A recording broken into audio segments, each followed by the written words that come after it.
Je ne sais pas quand j'ai quitté le monde réel. Tout était flou.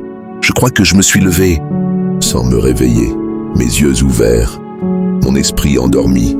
Je marchais, lentement, dans le couloir, les jambes lourdes, comme tirées par une force invisible.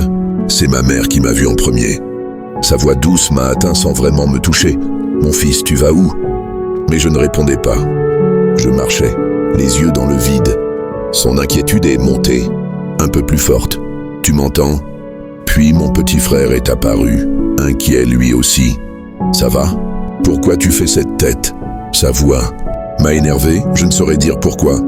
Entre sommeil et réalité, quelque chose en moi grinçait. Je me suis retourné et sans réfléchir, j'ai lâché un mot dur. Ma mère a sursauté.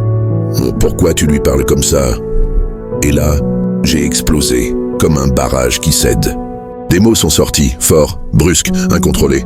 Des vérités étouffées, des douleurs murmurées, des silences criés. Mais ce n'était pas vraiment moi. C'était un mélange de fatigue, de rage, d'égarement. Puis, le temps s'est figé, le silence a tout englouti. Je ne savais plus si j'étais encore debout ou déjà retombé dans le sommeil. Et c'est là qu'elle est apparue. Aïcha, 8 ans depuis la dernière fois.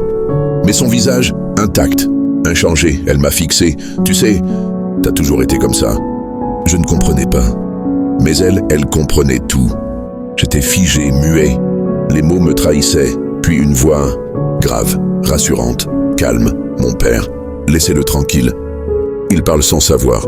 Il est juste fatigué. Des fois, on se perd entre la nuit et le jour. Faut juste le laisser redescendre. Et soudain, plus rien, le silence.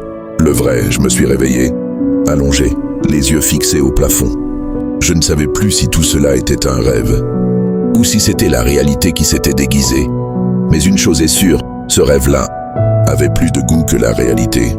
Et toi qui es resté jusqu'ici, si ce rêve t'a parlé, si tu t'y es reconnu, alors partage-le, abonne-toi, laisse un commentaire, dis-nous ce que t'en as pensé.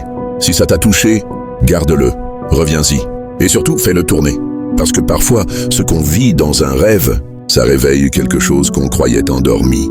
Nous, on est là pour créer, pour te faire ressentir, pour t'inspirer et te redonner le goût de rêver, même quand la réalité te semble trop lourde. Merci d'être là.